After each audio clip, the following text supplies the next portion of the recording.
വിദ്വേഷത്തിൻ്റെ മൂശയിൽ പണിതെടുക്കുന്ന വാക്കുകൾ പ്രയോഗിച്ചാൽ ആരായാലും പിന്നീട് ഖേദം പ്രകടിപ്പിക്കേണ്ടി വരും, ക്ഷമ പറയേണ്ടി വരും. ഇപ്പോൾ ക്ഷമ പറയേണ്ടി വന്നിരിക്കുന്നത് അഹമ്മദാബാദ് ഹൈക്കോടതി ജസ്റ്റിസ് ആയിരുന്ന ശേഖർ കുമാർ യാദവ് എന്ന ജഡ്ജിക്കാണ്. ആ സംഭവം എന്താണെന്ന് ഞാൻ ഒരിക്കൽ കൂടി വിശദീകരിക്കാം. എല്ലാ ആളുകൾക്കും അറിയാവുന്നതാണ്, എങ്കിലും അത് സംക്ഷിപ്തമായി ചിലത് പറയാം. ഇക്കഴിഞ്ഞ ഡിസംബർ 8-ാം തീയതി വിശ്വ ഹിന്ദു പരിഷത്ത് സംഘടിപ്പിച്ച ഒരു പരിപാടിയിൽ ഈ ജഡ്ജിയായിരുന്നു ഉദ്ഘാടകൻ.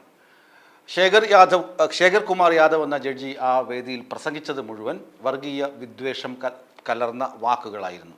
ഏക സിവിൽ കോഡായിരുന്നു ഇദ്ദേഹത്തിനുള്ള വിഷയം. ഏക സിവിൽ കോഡ് സംബന്ധിച്ച് ഇദ്ദേഹം പറയുകയാണ്, ഇന്ത്യയിലെ ഭൂരിപക്ഷം ജനങ്ങൾ, അതായത് ഹിന്ദുക്കൾ പറയുന്നത് മാത്രമേ ഇവിടെ നടക്കുകയുള്ളൂ.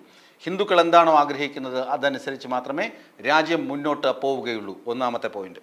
രണ്ടാമത്തെ പോയിന്റ് അദ്ദേഹം പറഞ്ഞത്, ഹിന്ദു കുടുംബത്തിലെ കുട്ടികളൊക്കെ അമ്മയും അച്ഛനെയൊക്കെ കണ്ട് നല്ല രീതിയിൽ പഠിച്ച് വളർന്നു വരുന്നു.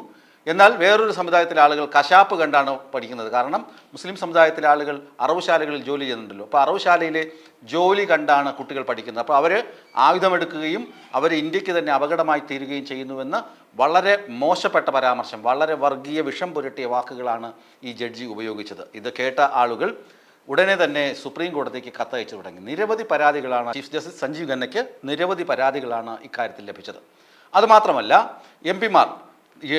ലീഗ് എം പിമാർ രാഷ്ട്രപതിക്ക് കത്തയച്ചു. അതുപോലെ മറ്റുള്ള എം പിമാർ ഇത്തരം കാര്യങ്ങളിൽ നിരവധി ആളുകൾക്ക് പരാതി നൽകുകയും ചെയ്തു. സുപ്രീം കോടതിയിലും പരാതി നൽകിയിരുന്നു എം പിമാർ. തുടർന്നാണ് ഇദ്ദേഹത്തിന് ഇംപീച്ച്മെൻറ്റ് ചെയ്യണമെന്നാവശ്യപ്പെട്ട് രാജ്യസഭയിൽ പ്രതിപക്ഷം നോട്ടീസ് നൽകിയത്.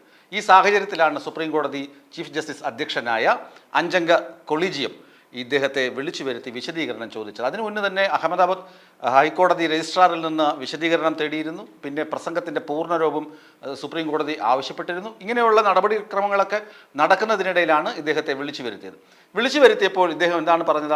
ആദ്യം പറഞ്ഞു, ഞാൻ അങ്ങനെ ഒന്നും പറഞ്ഞിട്ടില്ല, അങ്ങനെ പറഞ്ഞിട്ടില്ല. ഇതൊക്കെ മാധ്യമങ്ങൾ ചില വാക്കുകൾ അടർത്തിയെടുത്ത് മനഃപൂർവ്വം വിവാദമുണ്ടാക്കിയതാണെന്ന ആദ്യത്തെ വിശദീകരണം, ശേഖർ കുമാർ യാദവിൻ്റെ ആദ്യ വിശദീകരണം. ഇതിൽ കൊളീജിയം ഒട്ടും തൃപ്തരായില്ല. രണ്ടാമത് പറഞ്ഞു, വേണമെങ്കിൽ ഞാൻ പറഞ്ഞത് എന്താണെന്ന് വസ്തുനിഷ്ഠമായി ഒരിക്കൽ കൂടി വിശദീകരിച്ച് പറയാം.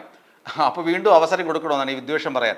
അതും സുപ്രീം കോടതി കൊളീജിയം തയ്യാറായില്ല. പിന്നീടാണ് പറഞ്ഞത്, ഇത് എന്നേക്കുമായി ഈ വിവാദം അവസാനിപ്പിക്കുന്നതിന് താങ്കൾ പൊതുസമൂഹത്തോട് മാപ്പ് പറയണം, പരസ്യമായി മാപ്പ് പറയണമെന്ന് കൊളീജിയം നിർദ്ദേശിച്ചിരിക്കുന്നത്. ആലോചിച്ച് നോക്കുക, ഒരു ജഡ്ജി, അദ്ദേഹത്തിൻ്റെ മുൻകാല ചെയ്തികൾ ഞാൻ പറയാം.